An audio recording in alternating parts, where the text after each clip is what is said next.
Dalam sejarah aviasi, ada beberapa nama yang selalu dikenang sebagai sebuah anomali, insiden yang seharusnya tidak pernah terjadi. Di antara nama-nama itu, Japan Airlines Flight 123 berdiri sebagai monumen tragedi yang paling suram. Bayangkan skenarionya, sebuah Boeing 747, salah satu pesawat terandal di masanya, di bawah kendali 3 penerbang veteran dengan rekam jejak nyaris sempurna.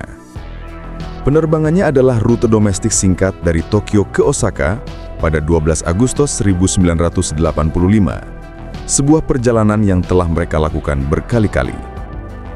Tidak ada badai, tidak ada ancaman eksternal, dan tidak ada indikasi bahaya.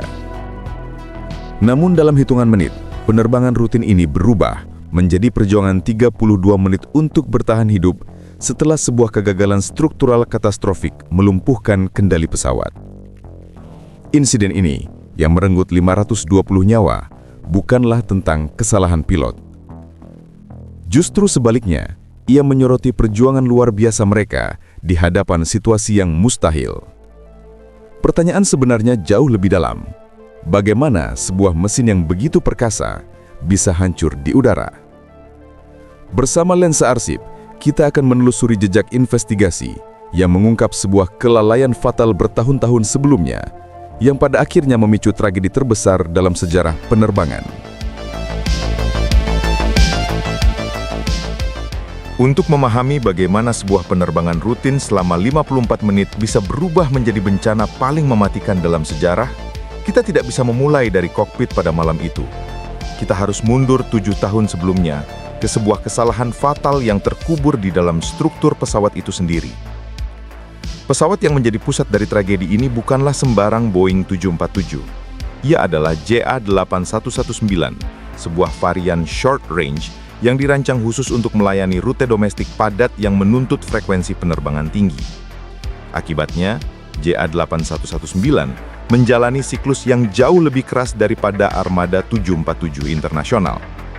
Pada hari naasnya, pesawat ini telah mencatatkan 18.835 siklus, sebuah angka yang sangat tinggi, sebuah tekanan berulang yang perlahan namun pasti akan menguji setiap paku keling, setiap sambungan, dan setiap perbaikan.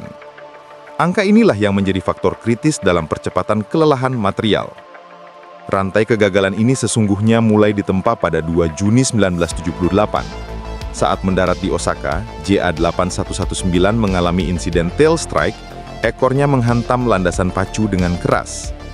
Benturan ini menyebabkan kerusakan parah pada bagian paling vital untuk menjaga integritas pesawat di ketinggian, sekat penahan tekanan belakang atau aft pressure bulkhead. Bayangkan komponen ini sebagai sebuah dinding kubah logam raksasa yang memisahkan kabin penumpang yang bertekanan dengan bagian ekor yang hampa udara. Kerusakannya adalah sebuah luka yang harus segera ditangani. Perbaikan diserahkan kepada para ahlinya langsung, tim teknisi dari Boeing. Prosedur standar yang mereka tulis sendiri sangatlah jelas. Untuk menyambung bagian sekat yang rusak dibutuhkan satu pelat penyambung tunggal yang diamankan oleh beberapa baris paku keling. Tujuannya satu, mendistribusikan tekanan kabin yang luar biasa secara merata agar tidak ada satu titik pun yang menanggung beban berlebih. Namun disinilah penyimpangan fatal itu terjadi. Alih-alih menggunakan satu pelat tunggal yang kokoh, tim perbaikan justru menggunakan 2 pelat terpisah, salah satunya bahkan dipotong agar pas. Secara visual perbaikan itu mungkin tampak sempurna, namun secara struktural, itu adalah sebuah bencana yang sedang menunggu waktu.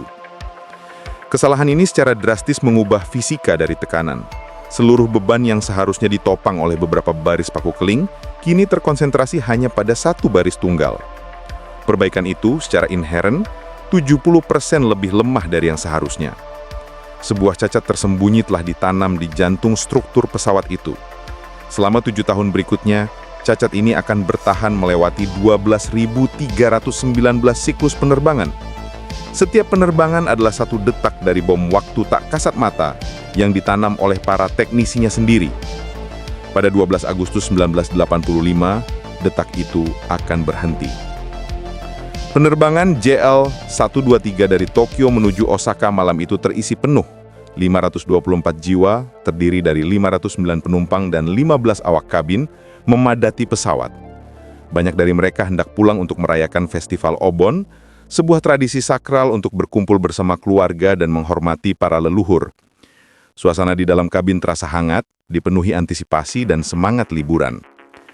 Pukul 18.12, Japan Airlines Flight 123 lepas tandas dari Bandara Haneda. 12 menit kemudian, saat pesawat menanjak mulus melewati ketinggian 24.000 kaki di atas Teluk Sagami, kelemahan struktural yang terpendam selama 7 tahun itu akhirnya mencapai titik kritisnya. Pukul 18.24, setelah menahan tekanan selama 12.319 siklus penerbangan, perbaikan yang cacat pada sekat belakang pesawat akhirnya hancur. Perekam suara kokpit menangkap suara ledakan. Di tengah kekacauan yang tiba-tiba, profesionalisme kru kokpit mengambil alih. Kurang dari 15 detik setelah ledakan, Kapten Masami Takahama dengan tenang memerintahkan Squawk 77, yang berarti kode transponder universal untuk keadaan darurat. Namun kerusakan yang terjadi sudah di luar kendali mereka. Gelombang kejut dari sekat yang hancur telah merobek sebagian besar ekor vertikal pesawat. Yang paling fatal, gelombang itu memutuskan keempat saluran hidrolik, ibarat sistem peredaran darah yang menggerakkan seluruh permukaan kendali pesawat. Tanpa cairan hidrolik, tuas kendali di kokpit menjadi tak berguna. Pukul 18.28, kru mengirimkan pesan kepada menara kontrol yang berisi "Now uncontrolled." Pesawat kini tak terkendali.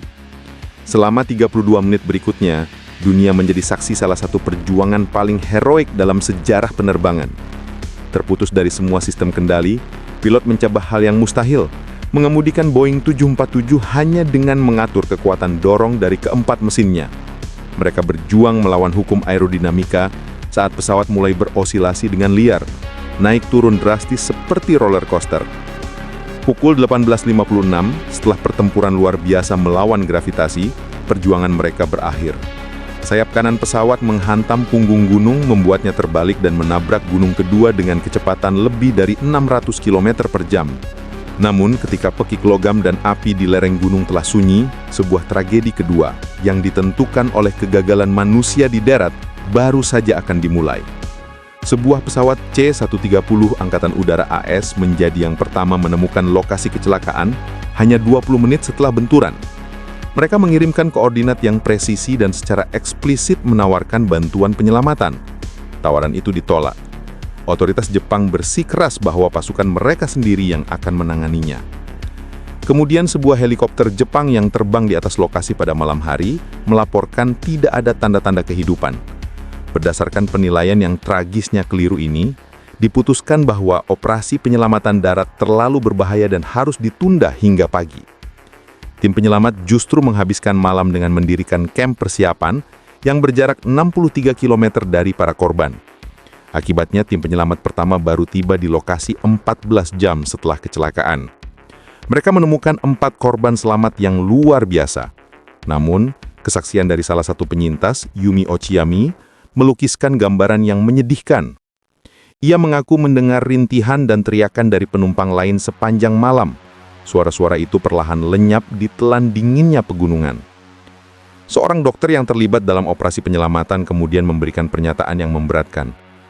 Jika tim penolong datang 10 jam lebih awal, kami yakin akan ada lebih banyak korban selamat. Penundaan fatal ini dipicu oleh birokrasi dan penilaian yang keliru, mengubah sebuah tragedi menjadi bencana kemanusiaan yang seharusnya bisa dihindari. Kecelakaan Japan Airlines Flight 123 bukanlah sekedar sebuah insiden. Ia adalah sebuah studi kasus definitif, sebuah pelajaran tentang bagaimana satu kesalahan kecil yang tersembunyi selama bertahun-tahun di dalam kerangka logam dapat memicu serangkaian kegagalan mekanis yang tak terelakkan. Untuk benar-benar membedah bencana ini, kita harus melihat melampaui ledakan di angkasa dan menelusuri jejaknya kembali ke retakan-retakan mikroskopis yang menjadi akarnya. Akar dari malapetaka teknis ini terletak pada perbaikan yang cacat pada tahun 1978. Manual perbaikan dari Boeing sangatlah jelas. Untuk memperbaiki kerusakan pada sekat penahan tekanan, harus digunakan satu pelat penyambung tunggal yang diikat oleh beberapa baris paku keling. Desain ini diciptakan untuk satu tujuan sederhana namun krusial, menyebarkan tekanan yang luar biasa secara merata agar tidak ada satu titik pun yang menanggung beban berlebih. Namun, tim perbaikan menyimpang dari prosedur ini. Dengan memotong pelat penyambung menjadi dua bagian, mereka secara tidak sadar telah menciptakan sebuah kelemahan bawaan pada salah satu bagian terpenting pesawat. Akibatnya, sambungan vital itu kini hanya ditopang oleh satu baris paku keling tunggal. Disinilah hukum fisika mengambil alih. Seluruh beban yang seharusnya disebar ke area yang luas, kini terkonsentrasi secara brutal pada satu garis tunggal tersebut. Ini menciptakan titik-titik tegangan ekstrim di sekitar setiap lubang paku keling. Seketika setelah pesawat kembali beroperasi, retakan-retakan kelelahan mikroskopis mulai terbentuk. Selama 7 tahun, dalam setiap dari 12.319 penerbangan, tekanan kabin akan meregangkan logam itu. Dan retakan-retakan ini akan tumbuh sedikit demi sedikit, milimeter demi milimeter. Fenomena ini dikenal sebagai Multiple Site Damage atau MSD. Sebuah musuh tersembunyi yang sangat berbahaya karena hampir mustahil dideteksi oleh inspeksi visual biasa. Pada penerbangan ke-12.319, retakan-retakan ini akhirnya menyatu, mencapai panjang kritis dan sekat itu pun hancur berkeping-keping di bawah tekanan normal penerbangan. Pecahnya sekat penahan tekanan ini memicu efek domino yang melumpuhkan pesawat dalam hitungan detik. Pertama, dekompresi eksplosif. Robeknya sekat menciptakan lubang raksasa. Udara bertekanan tinggi dari kabin meledak ke dalam rongga ekor yang tidak bertekanan dengan kekuatan bom. Gelombang kejut ini mengubah seluruh bagian ekor menjadi sebuah ruang tertutup yang menerima ledakan tekanan dahsyat dari dalam. Kedua, penghancuran ekor vertikal. Gelombang udara berkecepatan tinggi ini menghantam dan merobek struktur internal ekor. Akibatnya, sebagian besar penstabil vertikal, komponen kunci yang menjaga pesawat tetap terbang lurus, terlepas dari badan pesawat. Foto-foto mengerikan yang diambil dari darat menjadi saksi bisu dari mutilasi aerodinamis ini. Ketiga, pemutusan total sistem hidrolik. Disinilah kelemahan desain yang fatal terungkap. Boeing 747 memiliki 4 sistem hidrolik independen sebagai jaminan keamanan. Namun, keempat set saluran hidrolik tersebut semuanya dipasang berdekatan melalui area ekor yang kini telah hancur. Ini adalah paradoks tragis dari sebuah sistem keamanan. 4 sistem terpisah menjadi satu titik kegagalan geografis. Saat ekor robek, keempat urat nadi hidrolik itu terputus serempak, menguras habis seluruh cairan kendali pesawat. Kontrol telah hilang sepenuhnya. Selama 32 menit berikutnya, para pilot tidak lagi menerbangkan pesawat.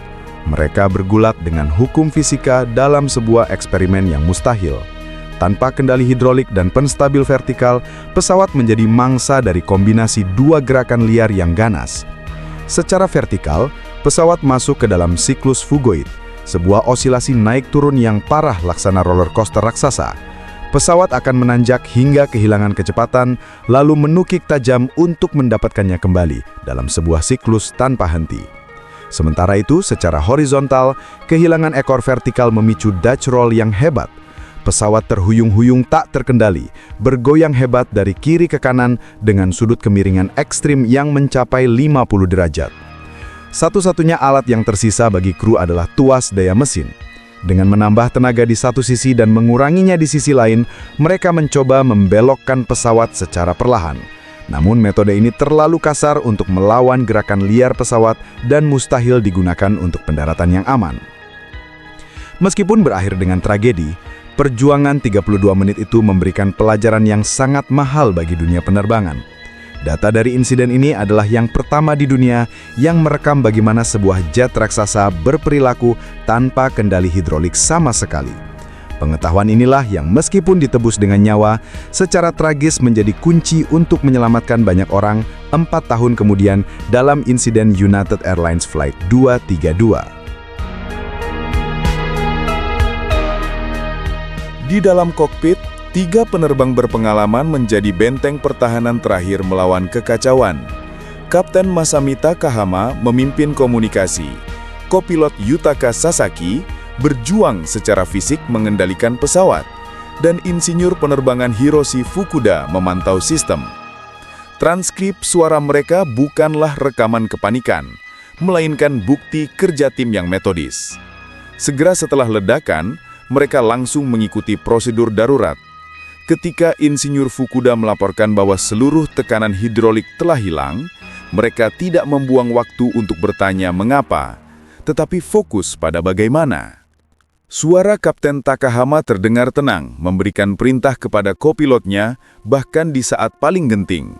Meskipun konsep Crew Resource Management atau CRM belum lazim, mereka secara naluriah mempraktikkannya, berkomunikasi dengan presisi, dan berjuang sebagai satu kesatuan hingga akhir.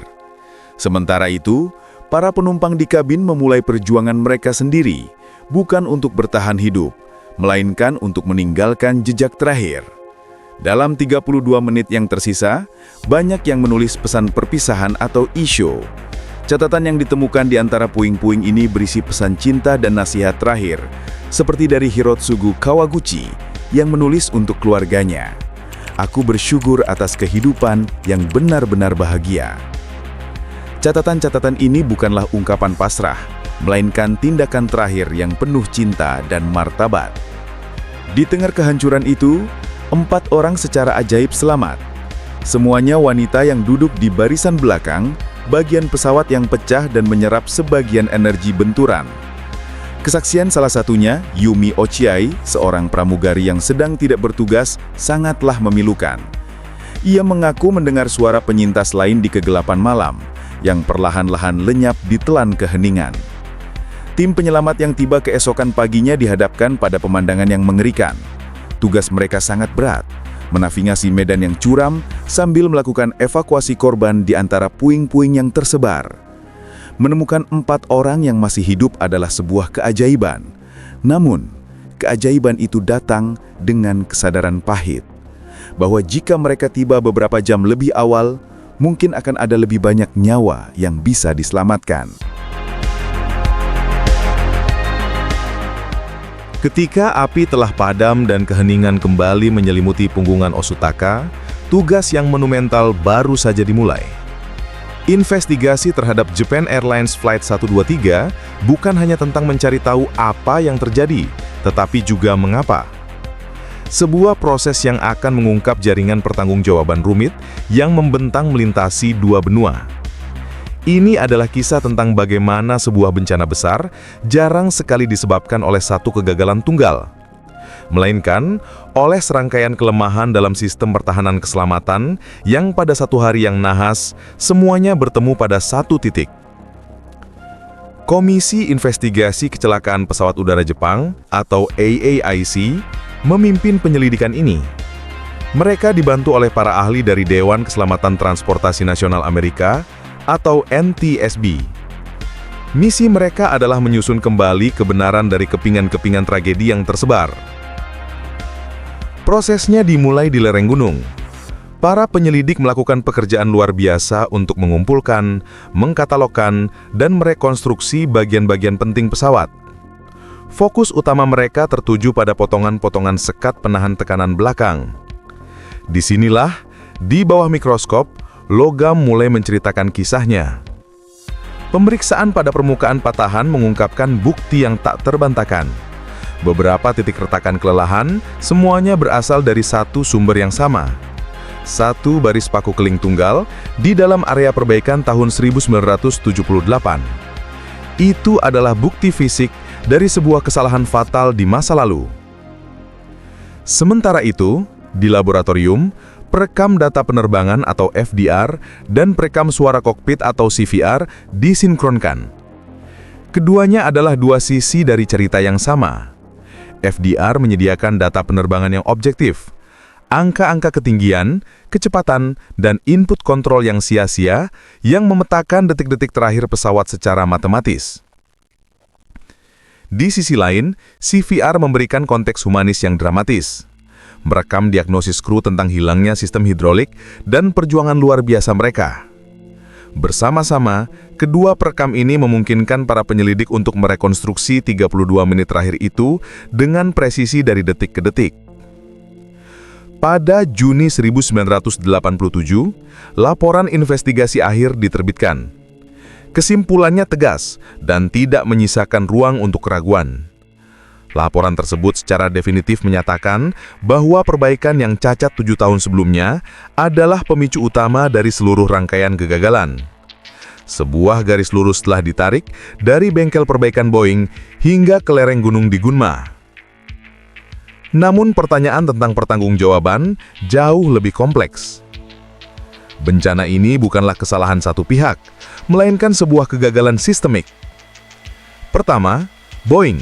Sebagai pihak yang melakukan perbaikan yang cacat, mereka memikul tanggung jawab teknis utama. Boeing secara terbuka melakui kesalahan tersebut, sebuah langkah penting dalam proses ini. Kedua, Japan Airlines. Sebagai operator, JAL bertanggung jawab atas kelaik terbang armadanya. Meskipun perbaikan dilakukan oleh Boeing, pengawasan dari pihak JAL tetap dipertanyakan.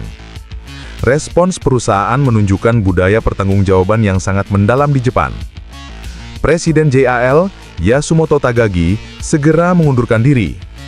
Dalam tindakan yang lebih tragis, seorang manajer pemeliharaan dan seorang insinyur yang terkait dengan pesawat itu kemudian mengakhiri hidup mereka.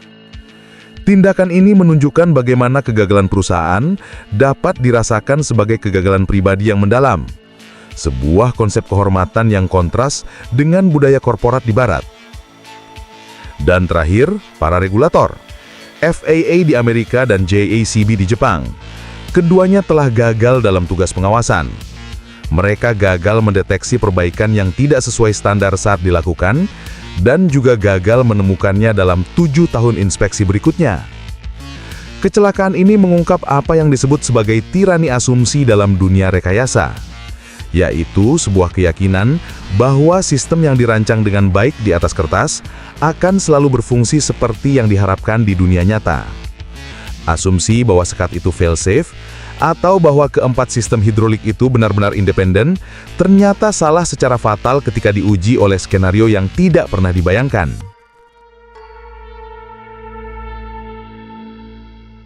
Kecelakaan Japan Airlines Flight 123 adalah sebuah studi kasus sempurna tentang apa yang disebut sebagai kegagalan laten. Ia mengajarkan kita bagaimana satu kesalahan tunggal yang tersembunyi selama 7 tahun di dalam sebuah perbaikan yang cacat, pada akhirnya dapat memicu bencana dalam skala yang tak terbayangkan.